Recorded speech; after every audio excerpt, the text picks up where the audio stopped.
So, good evening. This is Atisha Jain, and with me is Athar Wagmare. And together we welcome everyone to the most anticipated Prep Up UPSC, where we have an interactive session with our notable alumni about the glorious UPSC exam and the metal revolving around it. This year, we have our alumni, Mr. Varun Reddy, All India Rank 7 Civil Services Examination 2018, and Mr. Tanmay Sharma, All India Rank 10 Civil Services Examination 2018, who, by cracking UPSC with flying colors, has not only made their alma mater proud, but are a feather in the cap of national glory. Now, let us begin by introducing our honorable alumni. Our first speaker is Mr. Varun Reddy. In the Civil Services Examination 2018, Varun Sir achieved an extraordinary All India rank of 7. He worked as an assistant commissioner with the Income Tax Department and was also undergoing Indian Revenue Service training in Nagpur when he achieved the remarkable feat. He is currently posted as Additional Collector, Local Bodies in Komaram B, Asifabad District, Telangana. In his time at IIT, he pursued computer science engineering. He, along with his batchmate, filed a patent on the name in the field of cloud computing. He was an intern in BMC software and also received a PPO from the same later on. Second speaker present with us today is Mr. Tanmay Sharma. He achieved a remarkable AIR-10 in the Civil Services Examination UPSC 2018. In his time at IIT Bombay, he pursued electrical engineering. He was a TA for calculus, linear algebra, and ODE. He did an internship at National Institute for Research in Computer Science and Automation, France, and he was also an intern at Goldman Sachs and aced placement to work at the same company for close to 2 years, after which he decided to go for civil services examination. Before starting his career as an IAS, he also served our country as an IPS. He is currently posted as SDM in Bihar, Balaghat, Madhya Pradesh. I would like to welcome both our dignitaries to this program and thank them for the session to guide the UPSC aspirants. So, without any further ado, let's prep up for UPSC. Coming with our very first question of the evening, I would like to ask, being from an engineering major, UPSC is an out of the mainstream career choice, and both of your journeys must have been unique and inspiring. Tell us why and when did you decide to pursue the civil services exam? Let's begin with you, Tanmay sir. Tell us why and when did you decide to pursue the civil services examination?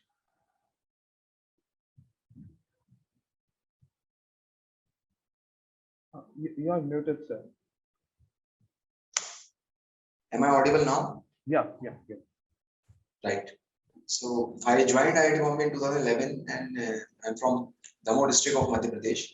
So I always had this in mind that I wanted to work something which is more engaging with the people. And even when I was studying in IIT, I had this in mind, but I wanted to try some other fields. That is why I pursued some research options as well. I worked in finance sector. And in my 4th year, I had this in my mind that I can appear for the civil services examination. But at that time also, I was not very sure that I want to do this. And since I already had the PPO of Goldman Sachs, so I wanted to explore that first. But I worked there for 2 years. It was quite a learning experience, but eventually I realized that this is not something that I wanted to do in my life. And then after working for 2 years, I decided to quit the job and start preparation for the civil services examination. So because this examination is something which offers very wide horizon of work, so it is pretty much a unique type of job opportunity that exists. So that is why I wanted to pursue this career. That was really inspiring. And what was your inspiration, Varun sir? Good evening, everyone. Thank you, SARC, for inviting me for this program. So regarding the UPSC preparation, I had that inclination slightly like coming from my family. So my father was more passionate for me to take up civil services, and my mother is a civil servant in the sense she working with the government in the agriculture department. So I always had that inclination a little bit from the family side. So I see my mother going to office, she'll be sharing about her experience with various officers, especially IAS officers. So that discussion happens in the family. So that was the initial which made me inclined towards civil services. But my strong motivation towards civil services developed during my internships. I did two internships, one with Way to Wealth in algorithmic trading, another with BMC software. So Way to Wealth is mostly related to coding and it's pure programming. And the other one which I did with BMC software, it's more of the research side. So we did research in the side of cloud computing, and that is research which we got patent also later on for the research we did. So it's two spectrums of different side of the computer science I was able to explore. So I could see for myself, okay, what could be the life of mine for next 30 years or 40 years if I choose this path as probably as continuing in the corporate sector. So that's when I decided probably I'll cherish more if I get into civil services or more which has more interaction with the public life and where you're engaged more in solving the problems which you face, which are faced by the common people. So that's when I decided I took the call after my third year internship that I'll be more satisfied and happy if I choose a career in civil service, and I'm still quite satisfied with it. Yeah. That was really good to hear. So many students face a dilemma whether to prepare for placements or to start their UPSC preparation. So Tanmay sir, how can a student decide to make a subtle choice about what to pursue? This choice is always difficult to make because when you do something, there's always an opportunity cost which is associated with it. But if you have clarity in your mind what you want to do and why you want to do, then you can definitely make this call. So I also had this inclination to start preparation for UPSC even when I was in the college, but I was not very sure about it. So that is why I did not pursue it. But in the job, when I realized that this is what I wanted to do, I was able to make this choice pretty smoothly. Even I was able to leave a well-paying job and start preparation from scratch because one should always keep in mind that this process can take about 2 to 3 years or even more in some cases. So one has to be prepared mentally to be able to pursue this choice for such a long period of time. And if you can make yourself clear on why you want to pursue this career, then I think making this choice would be not that difficult. And sir, Varun sir, what's your opinion on this? If I fully second what Tanmay has said, the main reason when you have to make this call, no, whether you have to sit for placement or whether you have to prepare for some placement or UPSC, I would always say that you first chart out what is your immediate, not just your goal, also a lot of times your family goals and what are the family priorities also come into picture. Sometimes if you're coming from a financially stable family, then your IIT background is enough, is sufficient alone to sustain you for next 3 4 years. You're outside the job market, you have enough alumni and you have enough your own friend circle. For example, a lot of my friends are in different companies, so I know that I'm confident that after 3 4 years preparing for UPSC, if by chance I didn't get through, I can always call my friend and he'll be there to help me out. So that alumni network and the friend network which you have by virtue of being educating in IIT Bombay, so that itself is a very strong network you have, and that is a solid backup you have. So that is backup strong enough which can propel you or which can motivate you to work harder towards UPSC or to take that plunge. But sometimes a lot of my friends who want to prepare for civil service, but their financial position or immediate family priorities are in such a way that they want to get into employment for a couple of years and then come into preparation. So you decide what is the situation you're placed in, and every person is unique. You should not just go by what your friends are just doing. So you chart out how you should go about. And as Tanmay said, it's very important for you to be clear in mind because this preparation is first, it might be a long haul. I came with the impression that I'll crack my first attempt, so, but it took me a little long. So this might be a long haul, and there, how motivated you are, what is your reason for getting into services, and it might be really tested. So if that is not strong enough, then you might get drifted in the sand, like just like you might get lost in the path. So that motivation is very important, and then you being clear why you want to do it and having putting yourself through that drill. It's very important, and it's always a personal call. Yeah. Thank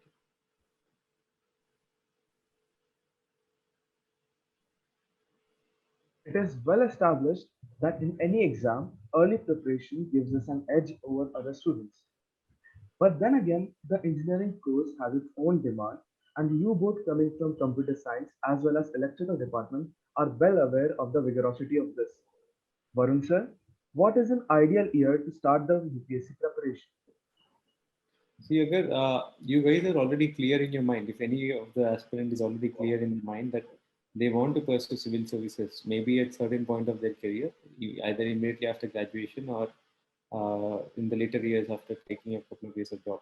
So you can start small things which can help you in a good way. Say, for example, simple things like you're just following up what is happening in the news, just checking up with the newspaper, or listening to some debates on what is happening in the issues which are happening across the country.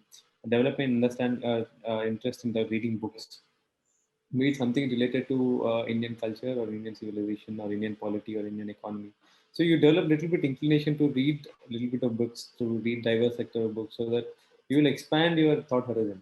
So that you will expand, and then you start thinking about issues. At the end of the day, when you appear for UPSC examination, or when they want to see you as an administrator, what they're expecting you is to able to assess what are the issues which are there in the society, and you come out with a sensible solution which is more practical.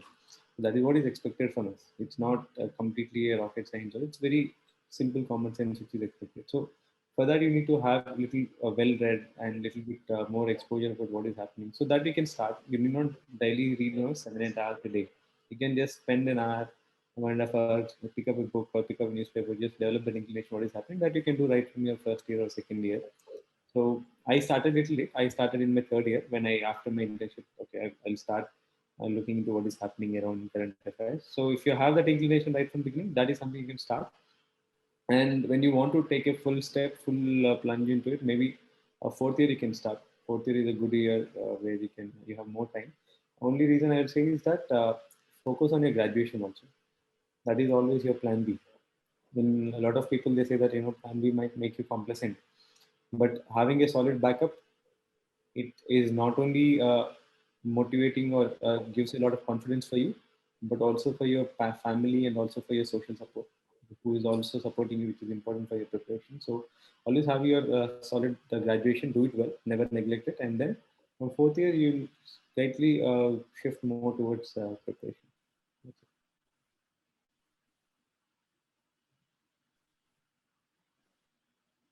it. Tanmay, you can add.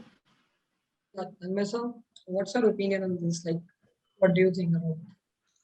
Yeah, I fully agree with this. That if you are clear in the institute itself that you want to pursue career in civil services, fourth year would be the ideal time to start preparation. But at the same time, what Varun has already mentioned, that you should not neglect your graduation courses. See, I believe that you should do whatever you are doing by full dedication. You should not divert your attention to multiple things. You should not take your course casually. So you are graduating from IIT Bombay, you have a wonderful opportunity at your hand. So you should also explore that sector.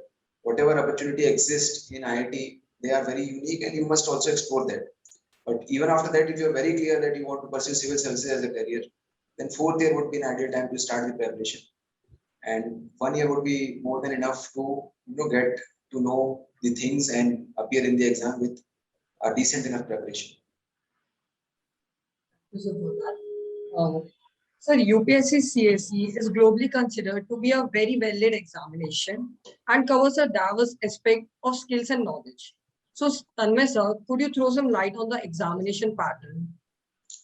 So the examination pattern for last 2 years, it has been very dynamic due to COVID situation. But when we used to appear in the examination, the pattern is like that. In the month of February, you get the notification. You fill the form that you want to appear in the examination by the end of March. By the end of June, the prelims examination would take place. And few candidates would be selected in that examination, which will appear in the mains examination that will take place in the month of October. So I'll get to the details of the examination.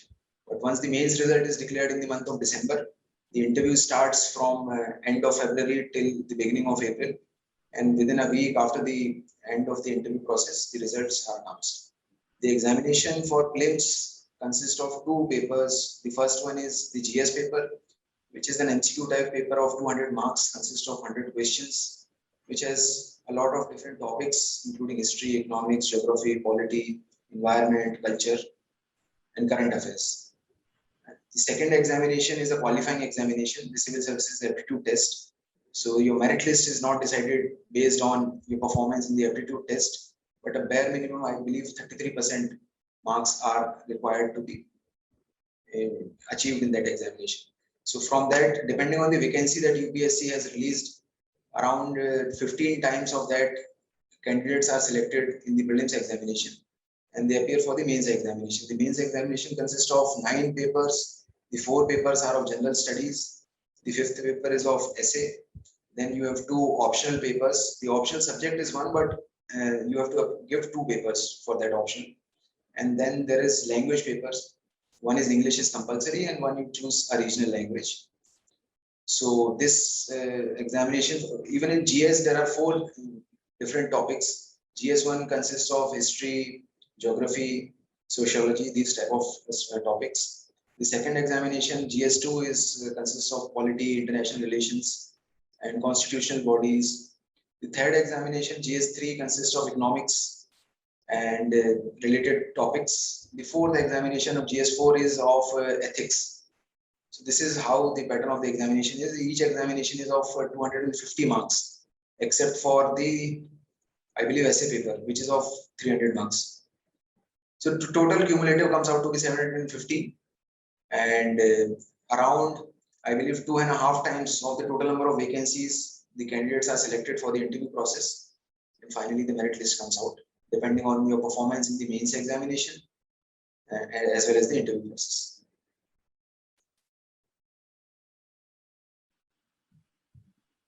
Varun sir, did you opt for online resources, traditional coaching classes, or self-study? How important is it to join coaching? So when I started my preparation, this was in way back in 2014. At that point of time, online classes were or online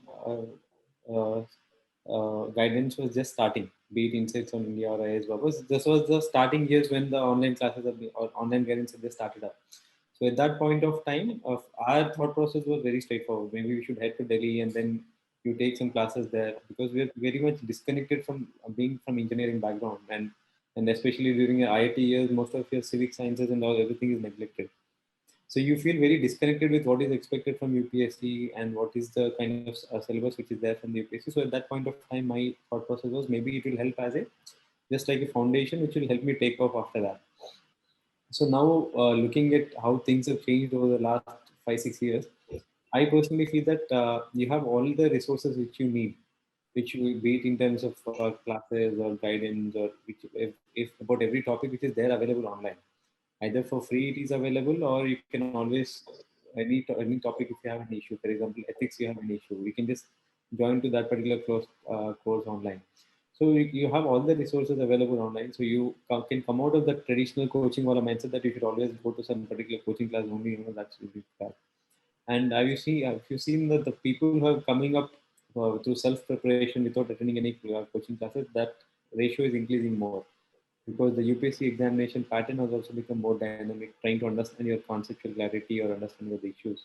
So it more depends on how you understand, able to assess the issue, or how you can come up with a solution and how you are able to present. So that is becoming more important. So now, you can de-stress little bit for importance of traditional coaching, and you can focus more on what is your self-preparation and what is your self-effort. And what's your take on this, Tanmay sir? Yeah, as Varun said that in the last 4-5 years, the tradition has been the proportion of the students who are getting selected without coaching has been increasing. So I was also one of these who started the preparation from online sources, online notes, and the online content which is provided by various coaching classes, but not through traditional coaching classes. For maths, I ordered notes from a particular coaching because that was no option. For the rest of the topics, I mostly depended on online scrolling, Googling, and the materials which is provided by different coaching classes. So one need not join coaching classes as such, because I felt that when I started my preparation, I had very little time before the prelims examination was to commence. And at that time, I realized that if I go to coaching, then my whole time would be spent in the coaching classes itself. In this examination, revision time, multiple times you revise what you study, that is more important. So it gives me more flexibility, and many other aspirants would concur that it gives you more opportunity to self-study, and therefore the performance of the examination can also improve. So it depends. If you are weak in a particular subject, or if you feel that you do not have any background in that subject, and if you have your optional which is different from what you have studied in your graduation, then obviously you will require some initial mentoring, and in that case coaching would be necessary. But if that is not the case, you can also prepare the examination without coaching classes. The most important part of achieving any goal is the strategy behind it. So could you please tell us your preparation strategy? Let's start with you, Tanmay sir. Preparation strategy as such, it depends. It's very dynamic kind of situation, because the significant part of the syllabus changes every time, because it depends on the current affairs. But the more or less the strategy is that you prepare yourself enough to clear the prelims examination, and for that you prepare the static portion, which is the standard books that are there for different topics. For example, history, you have a particular book. For polity, you have to study the constitution, and for that you have some standard books. Similarly for environment, for culture, everything you have some standard books that you have to study. You study it multiple times, you get acquainted with the content, and then the second part of the examination is the current affairs. That changes every year and that remains very dynamic. So for that, you have to study the newspapers, the content which is coming from there. Also, you can get help from certain coaching classes that they prepare materials which are specific to the prelims examination. You can refer that. And the important thing in this entire process is that you test yourself multiple times before the actual examination takes place. And therefore, joining a particular mock test so that you get acquainted with how the examination process is, how you are able to manage your time, how much you know a particular subject, what are your weak areas, what are your strong areas, and accordingly you can calibrate your strategy, you can work upon your weak areas, and so on. So this cycle takes place automatically. It's like a feedback loop. And eventually, once you clear the prelims examination, I will insist that those who are preparing for this examination should focus upon clearing the prelims at least, because then you get to write the mains examination. And once you write the mains examination, your copies will get checked, evaluated by UPSC. And once they check your copies, you will know which are your weak areas, which are your strong areas. So if you have a small span of time between when you start your preparation and when you appear for the prelims examination, you should solely dedicate your time to the prelims examination. Generally, people try to balance prelims and mains and answer writing everything together. So that is a fine strategy if you have a long horizon, for example, 1 year beforehand. So that can be adopted. But in my case, that was not the situation. So I focused solely on prelims first. Once I cleared the prelims examination, I started preparation for the mains. I did answer writing practices and also joined mock tests for mains examination as well. And once you clear mains, then it's all about interview process, and for that you study the newspapers, you give some mock interviews and get to know how you're performing. And that is how you complete And your. Varun sir, how did you prepare? Yeah, I'll just encapsulate whatever Tanmay has said in 3 words. First is, in preparation, it is very important you pick one single source for one topic. For example, for polity, we always read Lakshmikant. And current affairs, you have your whatever material which you follow, either a newspaper or Vision IAS material. So one source for one topic. Second is revision. You revise the same source again and again. Third is practice. As Tanmay said, you need to have something which gives you that feedback loop, either by solving MCQs or you're writing main answers in any test series or daily answer writing practice, either in IAS Baba or Insights on India. So you need to do these 3 things correctly. Single source for each topic, revise that same source again and again, and then you have to constantly test yourself and practice. So if you follow these 3 simple mantras, so it will help you get it very easily. So this is something which got drilled down into me after getting through this examination 3-4 times, and then you get to know that, okay, I should not complicate this exam more. This is a very simple exam. You stick to the basics, revise them again and again, and then you focus more on practice and presentation. So that will help you get through the exam. So it will slightly differ from what Tanmay said. Since you guys are starting with your preparation now, you will have adequate time of at least 1 year at your disposal. Take both prelims and mains together, except for a few topics, either for ethics or internal security or a little bit part of society. Most of the syllabus is similar for both prelims and mains. The kind of resources which you read is same, and you have to read current affairs material also for both prelims and mains. So barring for few differences in syllabus, it's most of the syllabus is same. For example, you're reading polity. So I'll read Lakshmikant and I'll read your current affairs material, be it regular newspaper, my own notes, or current affairs monthly magazines. I'll revise that. And then I'll appear for prelims test. I'll solve some 600, 700 MCQs by taking up previous year test series of Vision or IS. So there are a lot of websites like freeupscmaterials.org. So that website, you have all the previous year test series of Vision or Vajiram or what all the various institutes, and also previous year UPSC questions. I solve some 600, 700 MCQs, and then I appear for prelims test. And then I take a previous year UPSC mains questions or few mains questions from previous year test series. I try to attempt on my own, and then I'm doing my daily answer writing practice every day in the morning. So, and then I appear for a mains test, and also I gauge how much I'm doing in those 3 hours. For 20 questions, how much I'm scoring. So where I'm standing with respect to mains, where I'm standing with respect to prelims.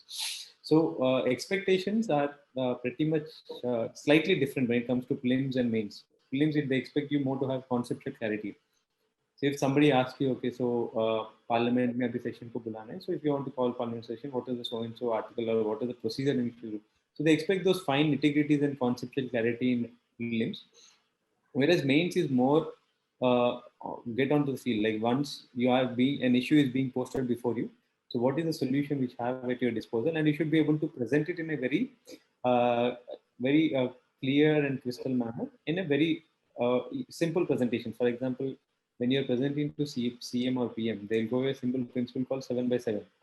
7 bullet points. Each bullet point should have 7 words. So that is a simple presentation strategy which they follow when you're presenting before CM or PM. So because you have to be very crisp, you have to be very clear in what you're concise in what you're communicating. So that presentation skill, those things will be tested more in mains, and same with interview also. So you have to focus more on presentation and articulation of your thought process in mains. So that requires intense answer reading practice, whereas prelims is more on conceptual clarity. So you can take both the skills, learning both the skills. It's like learning a skill. Answer writing is a skill, and communication in interview is also a skill. So these things you can take both parallelly. And I'll again emphasize again, the more complicated you make this examination, the tougher it gets for you. Keep it simple, and keep single source for each topic. Revise it again and again, and practice. So these are the 3 things. If you do consistently, you will sail through nicely. Thank you, Varun sir and Tanmay sir, for such an detailed input. Varun sir, where do you think a student just beginning his preparation from scratch should ideally start from? So if you're just starting your preparation from, it depends on how much time you have at your disposal. So if you have say 1 year, so then you directly get into the source books which has been suggested. Say for example, if you're reading for geography, you will be usually read 11th and 12th NCERT. So if you have 2-3 years at your disposal, then you're planning slowly. Then maybe you can start with your maybe NCERTs from little long, 6th or 7th NCERTs. So the kind of conceptual knowledge which they expect from you is till 12th. Till 12th, if you're good with your civic sciences and social studies, so that is the conceptual understanding which they expect. So how much will you strengthen your foundation more by reading from 6th or 7th of NCERT, or you directly plunge into your 11th and 12th and then you want to accelerate faster? It depends on how much time horizon you have. And then it's very important for you when you're starting with your preparation is you're making a decision on your optional.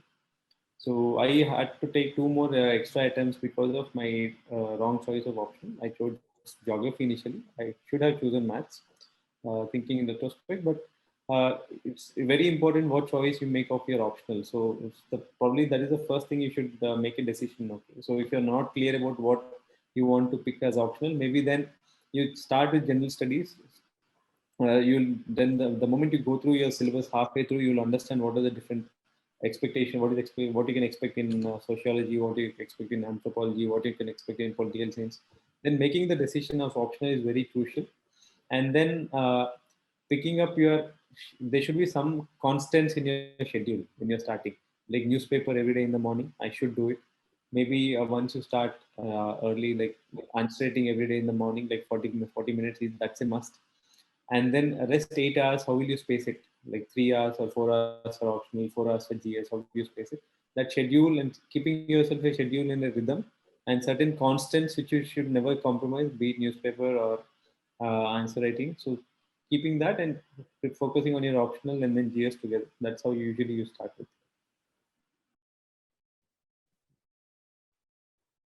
And what's your take on this, Tanmay sir? Yeah, I fully agree with what Varun has said, that you have to balance your optional and the GS subjects together, because at the end of the day, it's a cumulative marks that matter. And therefore, you have to balance your time so that the maximum achievement of marks is what you are planning to achieve in this examination. And therefore, you have to balance your time according to that. Choice of optional, for me, the choice of optional was very clear because I was always good at mathematics and I always had this inclination that if I appear for UPSC examination, I choose mathematics. That dilemma did not come into picture in my case. But if you are not planning to take your graduation subject as your option, then you have to give a considerable thought as to what option you are choosing, because there are certain options which are relatively more scoring as compared to others. And for that, once you decide that you want to appear in the examination, you should do a online search about what different options you have in mind and how is the performance in the past few years, what is the extent of the syllabus that you have to read, would you be requiring any coaching classes if you are choosing a particular option. That kind of choices you will have to make. And once you are clear with your option, you should dedicate your full energy and full commitment to that subject. Regarding the micro planning of my preparation strategy, how was my day and all. So my preparation was very intense because I started in the month of February and the examination was in the month of June. So I had to dedicate entire energy on prelims preparation. And for that, the standard books, as Varun has said, that for geography, you have to read NCERT of 11th and 12th. And similarly, for polity, you have to read Lakshmi Kaun. And similarly, for different topics, there are standard books which are, you can search online what all books are there. So you stick to that particular book, you revise it multiple times, you give tests intensively, and then you repeat this cycle again and again and again. So you do it enough number of times before the actual examination, and then you get comfortable enough that you would be able to, with high probability, clear the examination. Because you can never be sure. I should also clarify that this examination is not like IIT JEE, where if you are good, you are smart, you will get through it. It requires a lot of rigorous hard work and not a lot, but a certain amount of factor of luck is also there. So with that in mind, I think you should start your journey. And if you see, the thing is that once you get into the process of preparation, you yourself figure out what the preparation strategy for you is more suitable, and then you adapt accordingly. That is what I feel about it. Tanmay sir, you just now said that revision is like very important, and Varun sir also reiterated that. So sir, could you tell that how did you went about the revision part? There is no like magic tricks that are there in our texts that we adopt while revising. When I started the preparation process, I was very unsure about my ability to memorize things and keep things in my memory for a long period of time. I used to forget. And I was very hesitant if I would be able to go through this examination, which requires a lot of keeping a lot of things in your memory. But once you get into the process of it, you read a particular book, then you read it the second time, and you read it the third time, then things, the blocks of concepts automatically starts to fit in your mind. When you go through it the fourth time, you know most of the things. And there are certain bits of information which is missing. So when you do it for the fourth time, even that missing piece of information gets fitted into your system. And when you appear in the examination, everything comes to you automatically. So that is how you do it. It's not like you make some mnemonics and all those kind of techniques. They can be used, but I did not use any of that. But I was able to, sail through the examination because you do it multiple number of times and then you keep the relevant information with you, and that is how you can sail through the examination. And Varun sir, could you tell me any magic? Like as Tanmay sir said, there is no magic. So any tips and tricks for the revision part? The revision, there won't be any magic. So as Tanmay said, multiple revisions is the key. So the more you revise, the missing links in your in your map of understanding that particular subject, that gets filled up. It's like, when you do your face recognition, for the first time, it will fill only 60% of your face recognition. And second scan, it will fill some 70, 80%. And the third scan, maybe 100%. So that's how it will be. So we keep it a simple principle that before your pre or prelims, that you revised at least 5 to 6 times your entire syllabus. Or same with mains also. Revise at least 3 to 4 times or 5 times. So each revision will fill your gaps. And one thing I'll advise you is, especially if you're, because you have good amount of time to prepare and consolidate. So first reading when you're doing, so you do with an open mind, try to develop an understanding about what is the subject about. So try to develop understanding about what is this trying to say, or what is the concepts about. So you try to develop a generalistic idea about that particular subject. But second reading, so once you get an understanding of the entire syllabus and the big picture, so because by then you'll be knowing, okay, what is expected from the UPSC, what are the kind of questions which are asked, what are the kind of questions which are coming in mains, what is being the question asked in daily answer writing sessions which you do, be it on Intuits or IS or any platform which you pick up. So what kind of questions are asked and what kind of mains answers people are writing. So what kind of content you should memorize or what kind of content you should not read. So by then, in putting 3-4 months into preparation, you'll get an idea what you should read, what you should not read, what you should remember, what you should not remember, what is useful and what is not useful.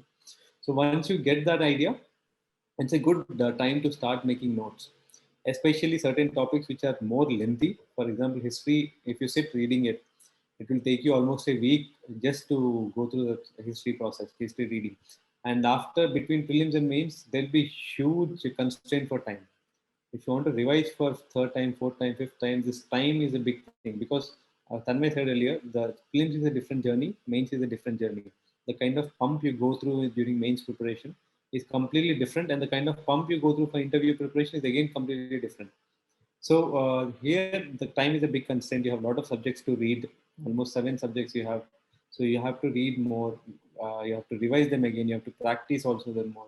So you making a notes for history. Ethics is also one subject where you can make a very simple and concise notes. Internal security, you can make a nice note. So few things, instead of going to the same textbook again, reading from cover to end, maybe on the issue based, on the base of issue history. If you're saying 1857 revolt, it's an issue.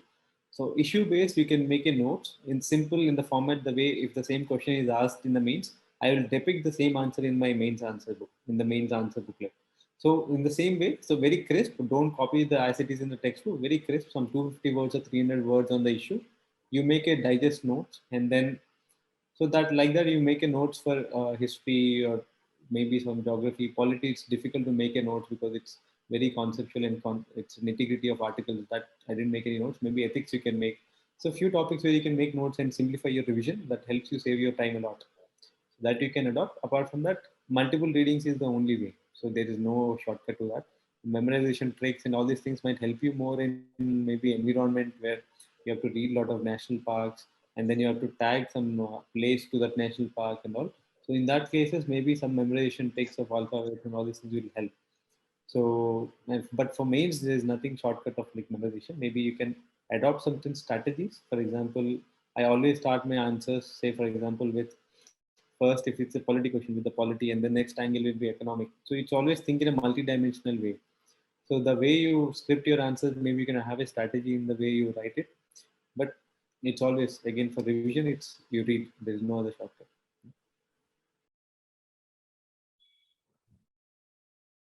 As you both reiterated, UPSC is a demanding, dynamic, and vigorous examination, and there must be some times when an aspirant feels like giving up. So, in such a situation, what one must do to keep themselves motivated? Varun sir? This is something which you feel always, like especially the more it gets draining and the longer it gets. And when you compare with your friends, so most of the friends will be somewhere in US or Japan. So they'll be buying a new Ferrari or BMW, and then they'll be posting all the pictures from, they're somewhere traveling abroad. So you'll always, whereas you sitting in a very closed, confined room, so it's like 4 walls around you, and you'll be sitting. So when you look outside, you only see a wall in front of you. So it just sometimes it's very frustrating. Sometimes it's just demotivating also. So but then having a good friend circle and social support is very important. So always few of your best friends are from your college days. So you talk to them, they boost you, they motivate you. They remind you why you want to come to this preparation, leaving everything else, because you could have also gone with them and chosen that particular path. So that was always there for you. It's a choice you made, and you came to this particular place, and there is a reason why you came also. So sometimes if having a good friend or people you can talk to, they can help you remind why you made the decision, what is it, and once you push that, and making first and keeping your preparation also balanced. There are few people who slog from morning 5 o'clock till night 11 o'clock or 12 o'clock, and they keep slogging and slogging. So that is not sustainable, which is what I feel. So you should keep it little balanced. Like you have your own personal routine. Maybe go do a jogging or hit a gym or play some sport for an hour or so, and then you have 3 4 friend circles who can keep the environment little light. So suppose weekend where you plan to go a movie, you go for some lunch or dinner in the weekend. So not a complete day off, but at least gives you some time out from the rigor of the preparation. You're reading some book along with your preparation, maybe half an hour in the night before you sleep. You just pick up some book just as a diversion. So you have somebody to talk to as a friend. So that keeping your little bit of social life, not completely distracted by social life, but keeping a little bit balance between your personal routine, personal hygiene, your health and physical activity, and also your social support. So that helps you float, keep sustaining for the long. Otherwise, you might sprint for 100 meters and then but you break down. This is like a marathon, so you have to keep sprinting for all your best 42 kilometers. So keep it balanced so that you can go for longer time. Yeah. That was really helpful, Varun sir. And what did you do to keep your spirits high, Tanmay sir?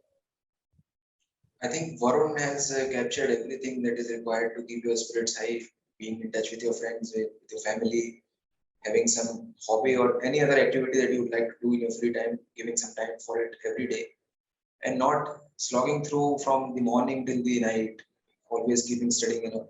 This, if you balance your study with all these things, I think there's no point in my preparation where I feel particularly demotivated. I was staying with my family, and my elder brother was there, and therefore he used to always keep me motivated. So have someone with you, around you, who can help you, you know, keep energetic, motivated, and once you have clarity in your mind that why you came to pursue this career, and I think that is sufficient motivation for me. Yeah, if I wanted to do this thing, then I have to do this thing. I have no other choice. So I was always motivated. That is how I did it. It was great to hear that. Current affairs seems to be a haunting subject. Varun sir, any advice on how to tackle the subject smartly? So, current affairs people, the way it is see is the more and more suddenly you see a newspaper every day, and they get into impression that every day, so you have to this becomes your new syllabus. The entire 14 pages or 16 pages of newspaper is new syllabus. Current affairs is nothing but the old issue which is playing in the current context in a slightly different way. Say for example, you have national emergency. The national emergency you take. Okay, so national emergency, it's not national emergency, presidential rule you take. So we had a cases of Arunachal Pradesh or Uttarakhand being put under presidential rule. So it's the same issue which is happening since the beginning of constitution journey, and which is happening now playing in a different context where there are now different political setup and different actors which are playing in, and different reasons why it has been brought in. So current affairs is not something which is remarkably different which is happening. It's the same issue, be it gender equality, or be it you're fighting for economic development, you're trying to mobilize entrepreneurship or innovation in the country, or you're trying to boost your MSME sector so that our GDP grows faster, or you're tackling some issue of terrorism. So it's always the same issue which is happening in the current context, be it you're tackling extremism or terrorism, unbalanced regional growth, maybe JNK or somewhere in the country, or water issues. It's always the same issue, but which is playing in a slightly different context in the present. So the moment you try to see it from that lens, that so what you're trying to read is the issue, and now it's a different political people or the different actors who are involved, and try to understand what is the crux of the issue. Then it becomes very easy for you to digest the current affairs. Second is revising the same current affairs. So I spend at any point of time an hour for current affairs every day. I read newspaper, and I read monthly magazines for my revision, but I make it a point to read the newspaper.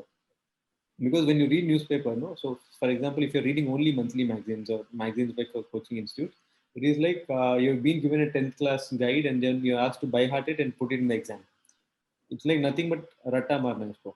It's like you're by hearting it from the end. You're not making sense of why it is there in the first place. But when you read newspaper, you see the different thinkers and editorials and columns about it and different thought process put about it, and then your own thought process will mature and evolve over time, and you develop your own understanding about particular issue. And then when you read this monthly magazine, it becomes like a revision, not like you're reading from the first scratch and then you're trying to memorize it. So I'll spend an hour on newspaper to gives me 360 perspective of what is happening around the world or what is happening in the country or so. And then revising again and again your monthlies or your own notes which you make. Maybe yeah, same, it applies same for any other subject. You have to revise 5 to 6 times, and then practicing in your mains answer writing and your prelims MCQs is important after that. Tanmay sir, what was your approach towards current affairs? For current affairs specifically, I think if you are starting the preparation of the examination, you should first look at the syllabus of the UPSC examination multiple times. You get to know what all topics are there which are important for the examination. After that, you look at the past year question paper for let's say 2 to 3 years, and you see what type of questions are being asked which are based on current affairs. So you realize what is the demand of the examination, and after that you go through your newspapers, your monthly current affairs magazines, and then you can filter out important information which is relevant for the examination. If you simply start reading your newspaper directly, you might not be able to filter out what is more relevant for the examination, and thus you can spend a lot of time which you could have saved. So that is there. For in my case, I would differ from Varun that I did not go through the daily newspaper reading process because of paucity of time. If I would have sufficient time with me, I would have definitely gone through the process which Varun has said. You take up the newspaper, you read through the editorial, you develop your conceptual clarity on different subjects, and you also make your own notes which you can revise before the mains examination, because only then you would be able to replicate the content which you have read. So that is how I did it, that I did not go through the newspaper drilling part. But if you start your preparation for the UPSC examination, I think the most interesting part of your preparation through the entire day would be reading through the newspaper, because you get to know a lot of new things, current things, and it keeps your preparation relevant, and you feel also good about it. So that is how you do it. You start with a newspaper and you start reading it. Once you read it, you would not be aware of most of the issues when you start your preparation early. But if you keep reading it for let's say a month, you would be at hand with most of the issues. What I used to do is that for a particular topic, let's say GST bill is coming. So it's coming in newspaper every day. These type of items are exempted. This is how the council is taking decisions and so on. So you Google the topic and you can find all the important relevant articles which are in the news for that particular topic. And I used to make notes from that by reading like 10 articles, 5 articles, whatever I feel appropriate.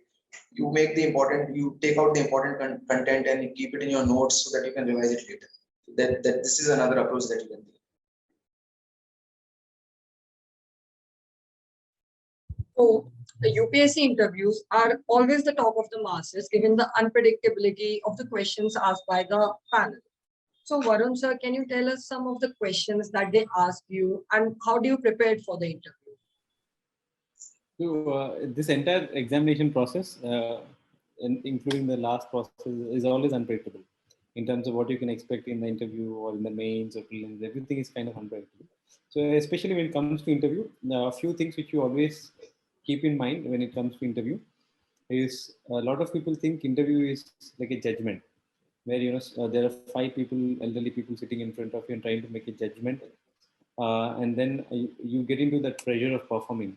That so am I performing to their level, or will they award me good marks or not? So once that gets into your head, you won't be able to deliver what is your true potential. So always see interview as they are indeed judging you whether you are fit for administration or not.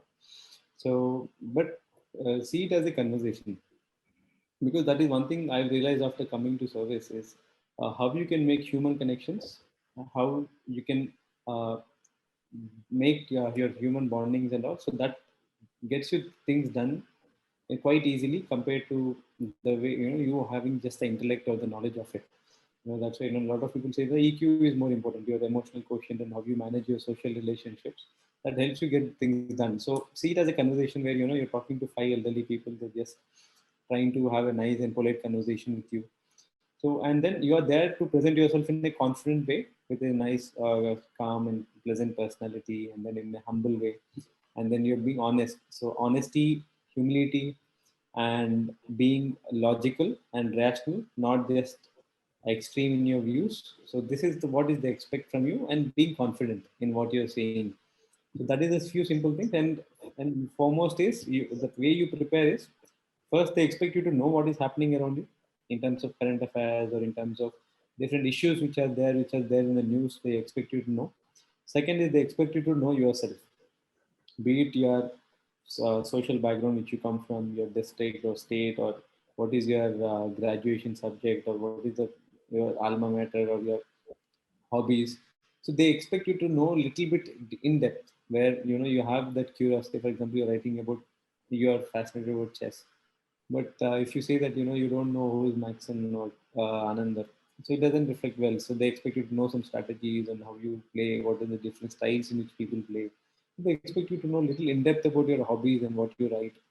So that curiosity to know yourself, curiosity to know about what is happening around you, that is the preliminary basic.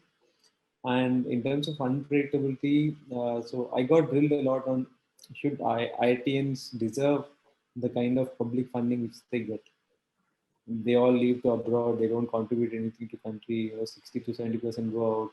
So do we actually need to subsidize IITians? Are they contributing into the country which we're giving? So this kind of like a debate which you go on. So which you do in debate. We have a lot of debates which is being organized in the campus itself. So they did the other side. The devil said, okay, they try to counter whatever I try to say. So it's just like that. So otherwise, bouncer kind of a questions is not very often. So it's very much related to what you write about your profile. Yeah, Tanmay can take one from you. So the content of the interview that the board has, the profile that you give to the board, once you clear the prelims examination, you fill a detailed application form. And there you mention everything about yourself. For example, from where you studied in school, where you graduated, what is your hobbies, where if you have worked anywhere, you can mention your work experience also. And so therefore they get a sheet which contains your profile. Once you reach there, you can expect questions on those topics which you have already mentioned. So that is why, as Varun said, you have to prepare your hobbies in depth, or from where you studied. Let's say your school is Shri Guru Nanak something school, which was there in my case. You have to know about Shri Guru Nanak also. In that case, they can ask tangential question also from what you have written in your def. Obviously, they'll expect something from you to know about on your graduation topic. So in case you have worked outside for let's say 2-3 years, then it might not be that intensive. But if you are not, then you can expect certain questions from that area as well. But those questions would be very general type of questions, which are more known to common man, rather than being known to a specialist. For example, electrical engineering is my background, so they'll ask me about solar, how the solar energy sector is evolving in the country. They'll not ask me any numerical on the electrical engineering sector. This is how you do it. The second part of the interview is the current affair process. So for that, you read the newspaper, get yourself acquainted with the topics that are there. You create your own view. Then you practice also how you are performing in different mock interviews, and change certain aspects about your personality. Not about your personality, but the way you present things. And at the end of the day, the interview process has a certain amount of luck involved in it. I appeared for 2 consecutive interviews. The first time I got 154, the second time I got 190. I was more or less the same person. So you also pray to the God before you appear before the board. So that is how you do it.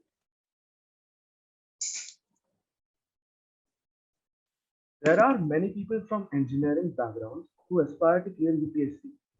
So, what do you think, Varun sir, will give us an edge given our engineering core skills? And what do you think might go against us?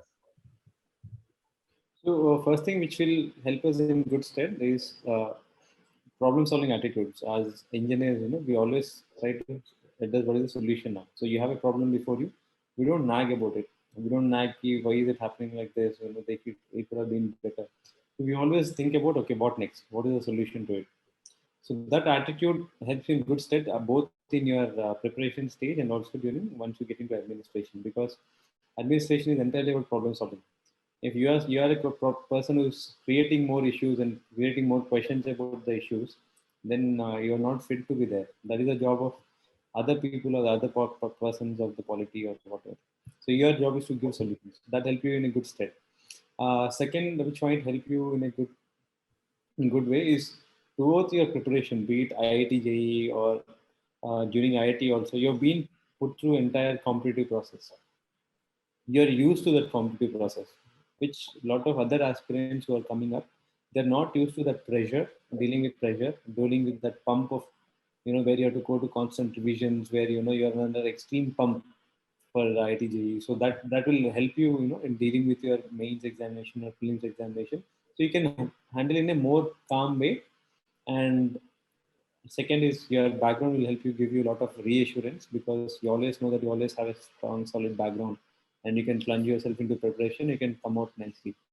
So that will again support you. What can go against you? Because certain skills you need for this examination, be it your articulation and presentation skills, and mains is more about answer writing skills. You have to write answers the way you present it. Certain nitty-gritties like how you draw your diagrams, how you present your points in a bullet format, how you conclude, so where you present your facts accordingly. So these things matter a lot than how much you can argue or debate knowledge you have about a subject, but how you put down on that paper and how interesting, it. So at the end of the day, what boils down is your invigilator is reading your mains answer booklet. Okay, the moment he sees your mains answer booklet, he should have a very strong positive opinion. Okay, this is very neat and well organized, and it's very articulate. So that positive impression you should get from your answer booklet, and that might make a difference of 5 to 10 marks in your overall paper. So 5 to 10 marks in one paper, cumulative across 7 papers, is some 60 to 70 marks that might make whether you are in the final list or in the outside, or which service you get. If you get into all India service, which cadre you get. So everything matters in a matter of mark, half mark or 1 mark. So every mark matters. And you regret it later. That I could have done like this because of this particular issue. I'm landing up in some other cadre or some other service. So you, instead of regretting later, so that nitty-gritty of how you present, that is not a very pleasant experience. It's not very stimulating. Like you're doing some research and then you're being rewarded for something innovative. So it's not a very rewarding experience. So how you put yourself into that pressure of developing your answer writing skill, and then being patient. Once you get into IIT and all, so you have a lot of expectations from people. So if you see a failure, it is very difficult for you to take it. So same happened with me. So I got into IIT, and then after the graduation, you expect to clear in the first attempt, and then that's one of the first failure. So it was very difficult for you to take it, and then a lot of people get into that self-doubt: am I actually capable or not? So because you always had highs in life, and suddenly you had a dip. So, and then you see other people who are from very humble backgrounds of making it, and then you start doubting it: am I actually capable or not? So that you should always keep that self moral up. This is a different examination from JEE. So you failing here doesn't make you anything less. You're still the same person which you are.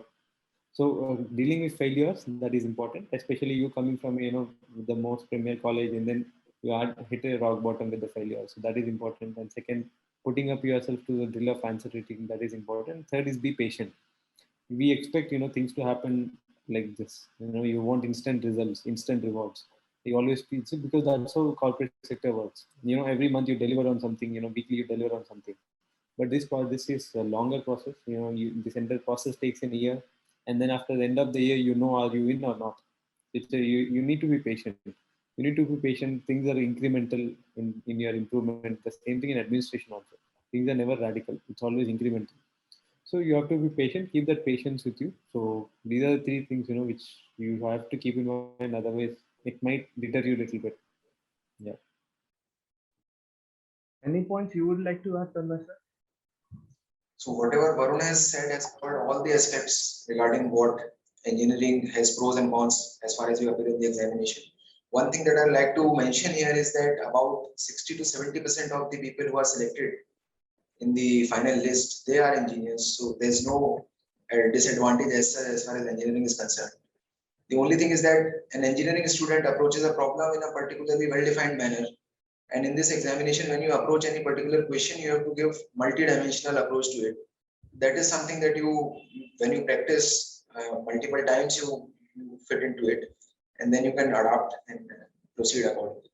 So there's no disadvantage as such. Most of the people who are selected are engineers, and in fact, more than 30% of our batch would be from IITs, different IITs. So yes, no disadvantage.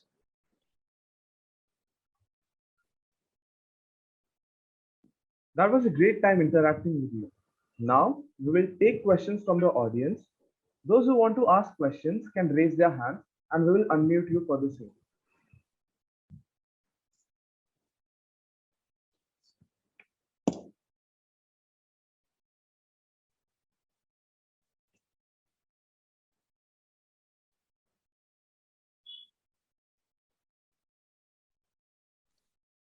Hello, sir.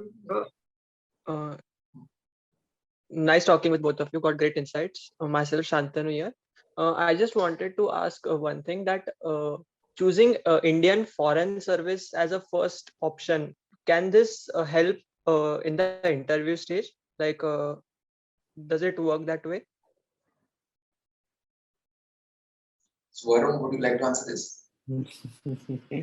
नहीं interview के लिए आप अपना service को बदल लेंगे क्या आपको इंटरव्यू में मार्क्स आने के लिए आपको it's very important that why you want to do foreign service what foreign service offers is completely different from what experience and career you have as a IAS or IPS or forest service. So every service has its own unique career and what exposure and experience you get. So interview marks के लिए तो बिल्कुल नहीं करना चाहिए. So you do what you're interested in. So your first choice should always be something you're passionate about. Otherwise, it's very difficult for you to defend why you want to pick foreign service also. And sometimes what if your personality doesn't suit to Indian foreign service, and then you feel yourself to be misfit into that particular service. So pick up. It doesn't make any difference which you put as your first preference, as long as you have solid commitment and reason for that. Shweta, you can also unmute and ask your question.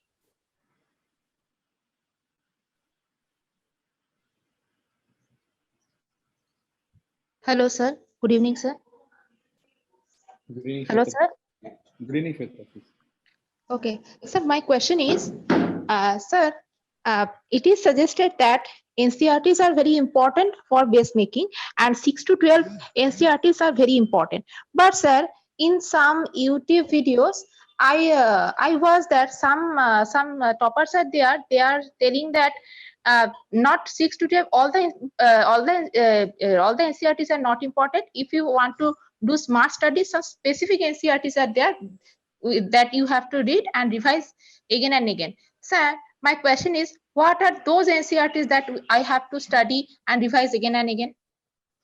Because, sir, I have gone through 6 to 12 NCRTs once, and when studying this, I am seeing that they are taking too much time, sir. Yeah. Tanmay, you want to go? For NCRT, you can.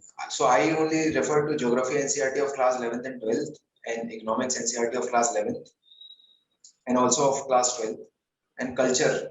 For culture also I refer to NCRT of class 11th. Apart from that, I did not study all the NCRTs from like 6 to 12th. So it depends. Once you start the reading process, you will get to know if you are able to understand, comprehend what is written in the particular NCRT.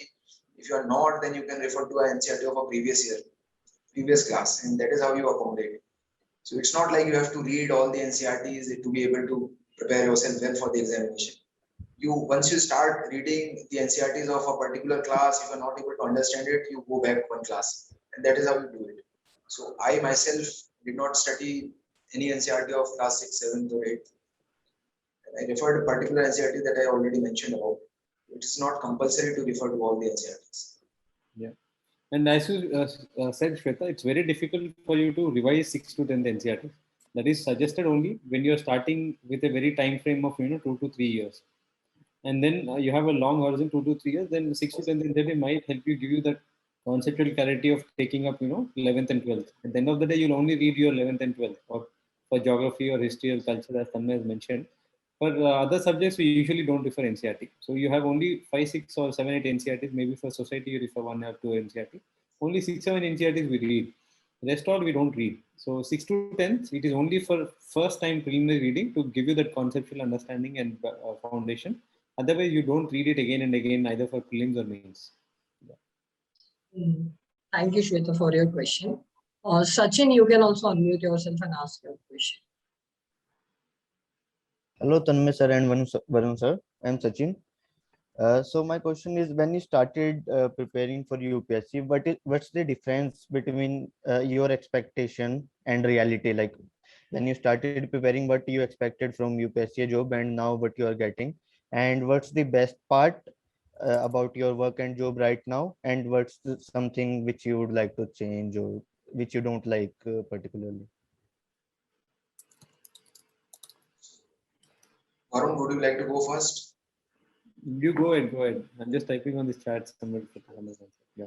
So once I worked in private sector for 2 years before starting preparation for this examination.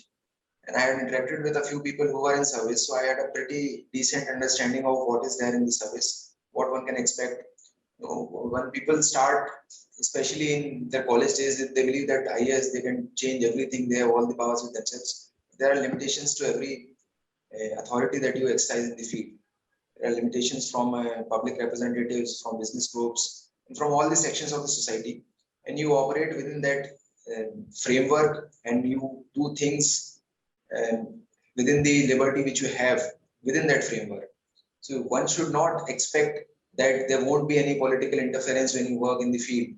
And you see, people believe that the interaction with the politician is always negative in a negative sense. But in the field, when I started working, I realized that more often than not, the political interaction with the representatives will be in the interest of the people. So you do not feel bad about it as such.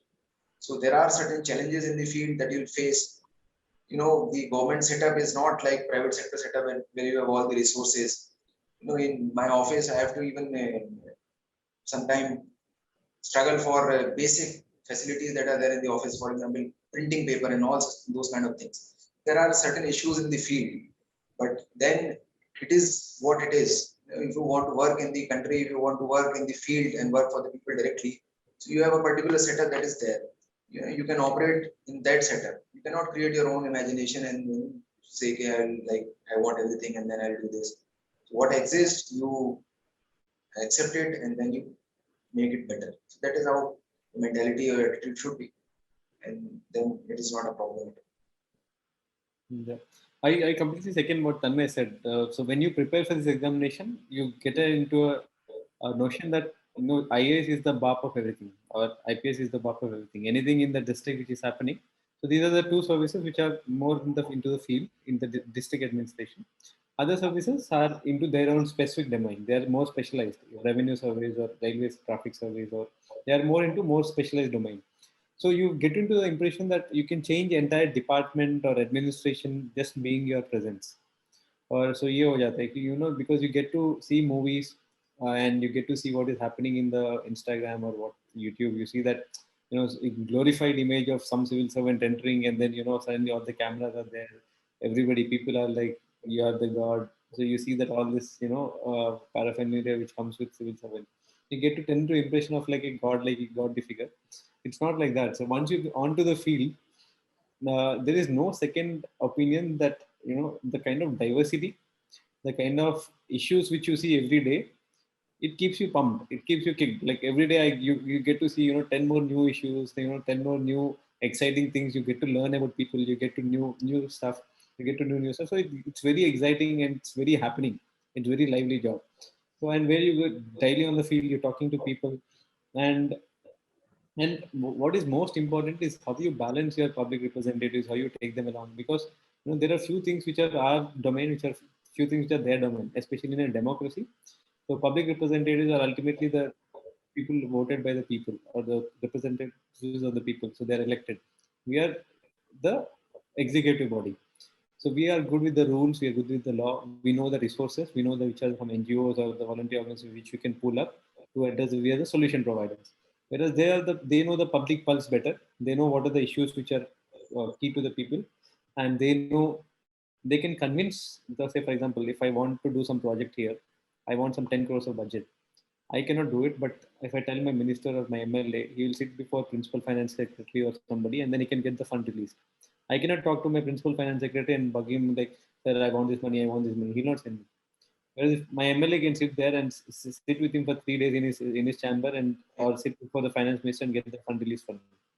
So you should always work in a convergence. You're working as a team together in the district administration. So how you take that along, and then always keep yourself always your feet on the ground. You're just one person in the entire machinery. The machine was working before you, and the machine will work after you also. You're just one person in the machinery, but what you can do in that little time you have, and what you can contribute positive in a positive way, that leaves a mark which you have. And always stay humble and down to earth. So that is something which I personally learned. Yeah. Also, there's a question in the chat. That's what about the answer writing part? How to approach it? How to practice about it?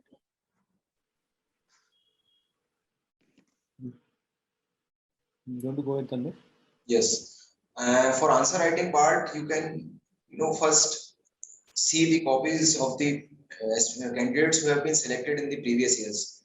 These are available on, I think, Vision IS website also has it. They have written several test series on that particular, for that particular coaching class. So you can see how they have approached a particular question. And once you see that there's a pattern to it, when you start with an introduction, then you approach the main part of the answer, you address all the aspects which are there to the question, and then you conclude. And once you see the copies of different types of candidates who have been selected, you will see that there is huge variety in terms of how they approach a given question. And then you start practicing on your own. So in that process, you will develop your own style.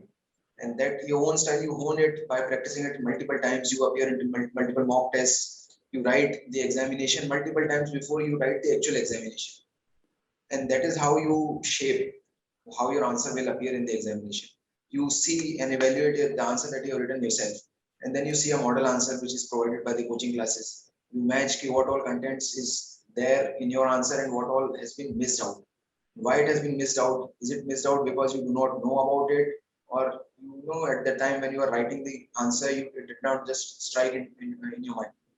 And this feedback loop will continue on its own, and then you'll realize how you can improve the answers. And with practice, if you continue this, you improve your answer. That is how you do it. So one more thing I want to add for the answer rating is the answer rating is something, as Tanmay said, it's something which comes with practice. And you need to know what are the platforms where you can practice. Okay, test series is a platform not where you can practice answer rating, because test series you have 3 hours of window, you have to write 20 questions. So you'll be constantly on a go, like you have to write all the answers. You'll not be thinking so much about your structuring part of the answer. So making a habit of structuring an answer, how you structure an answer when a question is posed before you, that habit should happen somewhere other side, some other way, not from the test series. So that happens to daily answer writing. So that is what is my personal experience. For example, I make it a habit to practice every day 2 questions on IS Baba. So when I write on in the IS Baba platform, what my agenda when I write an answer is, so there are another 40 to 50 students who are writing, who are my competitors. There are some answers who are extremely good, which is liked by other people also. That is a good answer, this is a good answer. So there will be 4 to 5 answers which are good. So then I'll write my own answer, and then I refer to other answers which are being written. And then at the end of the day, my agenda is I should score half mark or 1 mark better than what these people might get if an invigilator evaluates their answer. If I can score in each question, be it ethics or be it history or society or polity or environment, any question you throw at me from any subject, whichever question I write, from the best answers which are there on the platform, my answer should score at least half mark to 1 mark. If not, at least I should get their marks on par with their level. So if I'm not there, then I make a takeaways. So what are my takeaways from today? This particular person has wrote this diagrams is extremely good. For something like this question, you analyze patterns. For a question like this, I can always put up a diagram like this, or I can always put up an example like this, or I can structure like this. So you write a takeaway. So these are my 1 or 2 takeaways from my answer, and then I'll implement it from tomorrow in my answers, which are the similar pattern. So that incremental learning you do every day, that structuring, incorporating these little things like diagrams or facts or where you have to incorporate, that becomes a habit which will reflect in your test series automatically. So that daily answer writing practice is one thing I would suggest you can do for answer writing. Yeah, and one more thing I've seen in chat, which I would like just have to clear regarding geography. A lot of people are asking why I chose geography and is it a bad option? So it's my personal decision I took because throughout my career I was extremely solid with maths. Okay, maths is my forte, so I can juggle around. So at that, when I took the decision of geography, that was the year when they started changing the syllabus of UPSC. Suddenly there are four GS papers and then one optional reduced. So maths was my always optional. So maths and geography were my optionals. And suddenly the UPSC pattern changed, and then I have to take a call with single optional and four GS papers. Maths has very little overlap with GS papers, or should I go with geography or maths? At that point of time, both were scoring. So then with that agenda, I took geography. But at the end of the day, you realize, you need a subject which is your strength and which you are confident. So then I realized, geography, for the same effort which I put for geography, had I invested the same in maths, I would get much better reward. So that's why I had to take the decision to change to maths. So, but when you're taking that call, there is never a bad optional. That is something which is my personal experience. Some optional might not perform that year to the expectation, but there is never a bad optional. It's always whether that option is suitable to you or not. Whether you have that aptitude for that optional or not, that is important. Thank you, sir, for that input. So, D. Yogesh Sainidhi, you can also unmute and ask a question. Sure. Thank you, sir, for the session. So my question is again is regarded to answer writing. So when exactly in the preparation should one start practicing answer writing? Because initially when you're practicing, you won't recollect a lot of the points, right? So when did you start preparing for answer writing? You can start. Tanmay started little late, so Tanmay had a very short time to prepare for prelims. So for him, clearing pre will be important. But for you, if you're well ahead of time, you're preparing for UPSC. Maybe you can start like somewhere 10 to 12 months before when you are giving your examination. So because if you take up any questions of being asked in, say, for example, Insights on India, they ask on the daily current affairs. They won't ask directly from what you're reading on polity or history. So they ask you from daily current affairs. You will be reading that article in the newspaper. You will have some idea or some points to say about that particular topic. It's about how you articulate the same points which you read. The same article you read and the same article somebody else also reads, but they put the point in so cogent manner, so that the moment you see, you find it very clear and crystal. Whereas your thought process might be somewhere, like the wire which is like TV. So it's just how you articulate and how you present on the paper, whatever thoughts you have or whatever content you have. So that is important. That skill is important. So you can start anytime. The once you start with your newspapers or preparation, you can always give. Tanmay, you want to add? Right. So my take on this is that you do your basic reading first, then you have sufficient knowledge about different topics that are there, and then you delve into the era of this the realm of answer writing. Because if you just directly start answer writing, you would not have enough content to even put in the answer to fill up 250 words. Another thing that I would like to mention here is that the main constraint in the while writing the mains examination is not how much information you have, but how much time you have to write that answer. So there are 20 answers that have to be written in 3 hours span. And I realized that for 150 marks answer, it would only give me 7 minutes, and for 250 word answer, I would only have 10 minutes. So despite knowing a lot more information on a particular topic, I was not able to present that because my writing speed is also not that high. So, once you start practicing within that time frame, you actually realize the real constraints in the exam process, that even despite knowing a lot of things, you are not able to put it.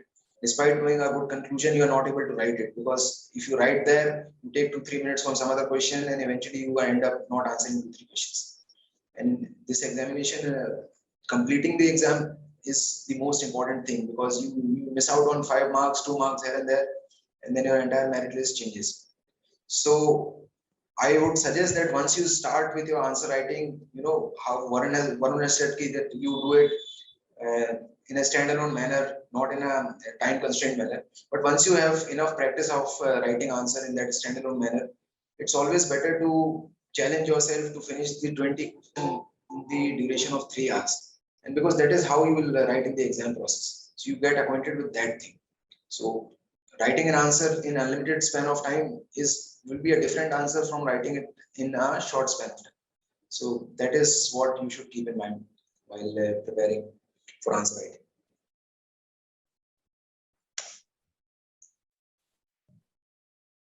That was really inspiring and a very thought-provoking session. Interacting with you too, and I'm sure our audience has a load of insightful information from them to take away. I thank you on behalf of all the students and the entire SARC community. And with this notion, I formally conclude this program and we wish you an early Independence Day. Jai Hind. Thank you all. All the best to all of you. Thank you, sir. 75th Independence Day to all tomorrow. Same to you, sir. Thank you, sir, for coming. Thank you. Thank you.